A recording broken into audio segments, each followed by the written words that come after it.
నేను సూటిగా చంద్రబాబు నాయుడు అడుగుతా ఉన్నా, అయ్యా నీకు కుటుంబాలు ఉన్నాయి, నాకు మా కుటుంబంలో విభేదాలు ఉండొచ్చు, కానీ నువ్వు పెట్టే పోస్టులు కానీ నువ్వు చేసే క్రూరమైన రాజకీయాలు కానీ ఎవడు చేయడు, ఒక్క నీలాంటి దుర్మార్గుడు అయితే తప్ప. ఇదే చంద్రబాబు నాయుడు అడుగుతా ఉన్నా నేను.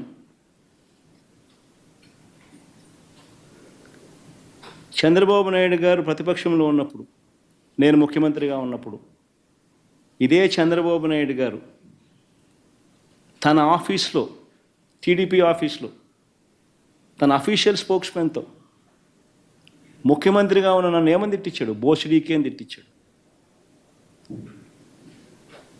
ధర్మమేనా? ఇదే సత్యధర్మ చంద్రబాబు నాయుడు నా చెల్లెల మీద షర్మిల మీద, ఇదే Chandrababu Naidu Hyderabad Jubilee Hills road number 36లో ఈయన బావమరిది బాలకృష్ణ, లోకేష్ మామ, ఈయన సొంత టవర్ ఎన్బీకే బిల్డింగ్స్ నుంచి వెబ్సైట్లలో తప్పుడు రాతలు రాయించి ప్రచారం గతంలో చేయలేదా? పోలీసులు హైదరాబాదులో పోలీసులు దర్యాప్తులో ఇది తేలలేదా? ఇంతెందుకు ఇదే షర్మిలమ్మని అప్పుడే చంద్రబాబు నాయుడు గారి నైజం గురించి, చంద్రబాబు నాయుడు గారు చేస్తూ ఉన్న ఇటువంటి తప్పుడు ప్రచారం గురించి ఏమనిందో ఒకసారి అది కూడా విందాం. ఒకసారి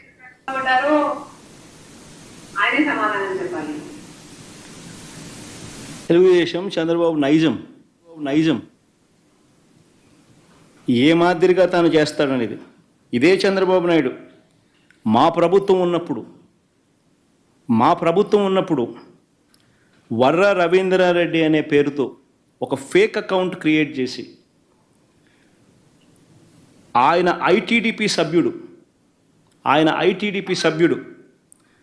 ఉదయ్ భూషణ్ అనేవాడు ఒక ఫేక్ ఐడి క్రియేట్ చేసి దాన్ని ద్వారా మా అమ్మను మా చెల్లెల్ని తిట్టించినాడు. దాంతో ఫేక్ ఐడి వర రవీంద్రారెడ్డి పేరుతో క్రియేట్ చేసి మా అమ్మను మా చెల్లెల్ని తిట్టించినాడు. ఒకవైపున అది తిట్టిస్తూ ఆ వర్ర రవీంద్రారెడ్డి అనే ఆయన పెట్టిన కేసు ఆధారంగా ఫిబ్రవరిలోనే ఆ ఉదయ్ భూషణ్ అనేవాడిని ఐటీడీపీ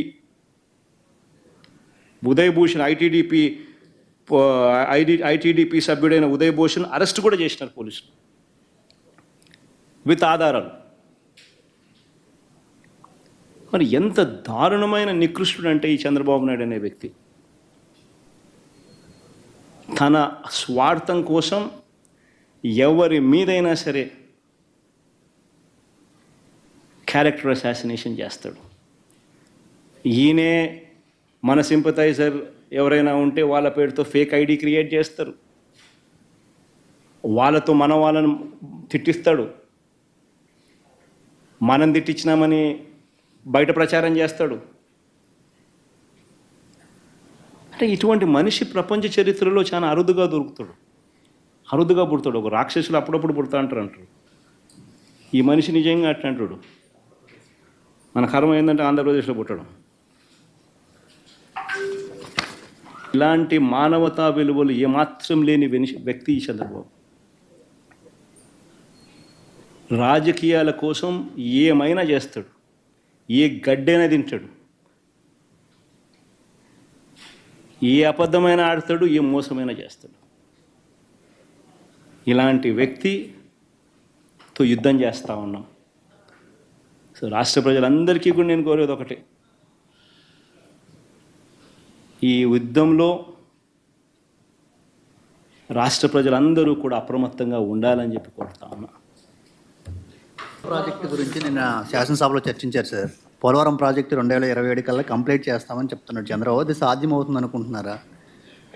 అదే కాకుండా దానికి వైఎస్ఆర్ గారు దాన్ని అస్తవ్యస్తం చేశారని, మీరు వచ్చాక రేవంత్ రెడ్డిని పేరుతో ఇంకా ఆలోచన కూడా ఒక ఆరోపణ.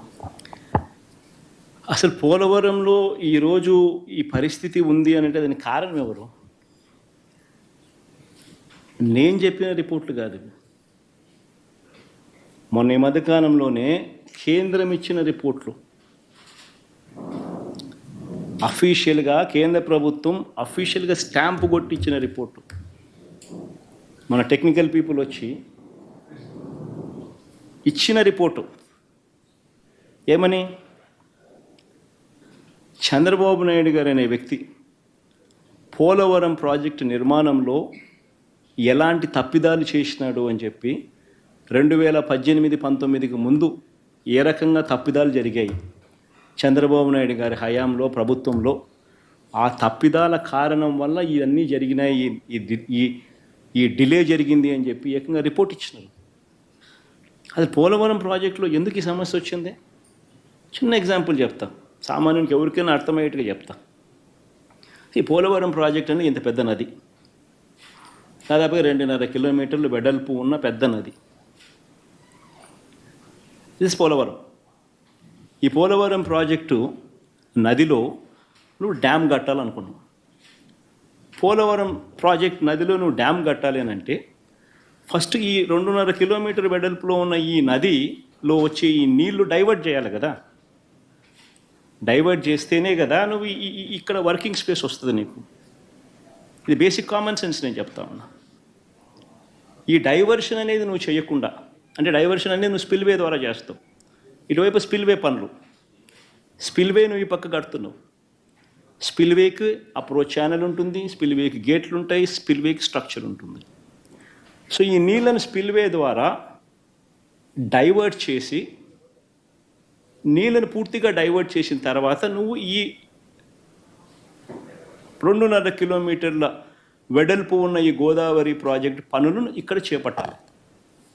ఇది కామన్ సెన్స్. కానీ ఈయనేం చేసినాడు, స్పిల్వే పనులు పూర్తి కాల. స్పిల్వే పనులు పూర్తి కాకమునిపే పునాదులు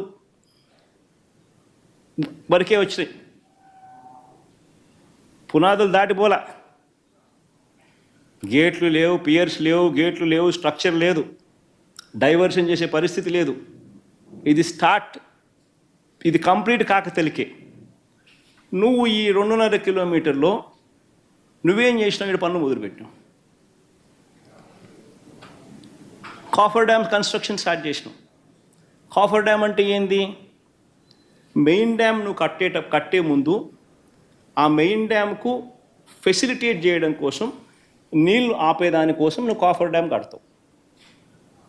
నీళ్ళు ఆపితే మెయిన్ డ్యామ్ పన్ను నువ్వు చేసుకోవచ్చు. That is called coffer dam.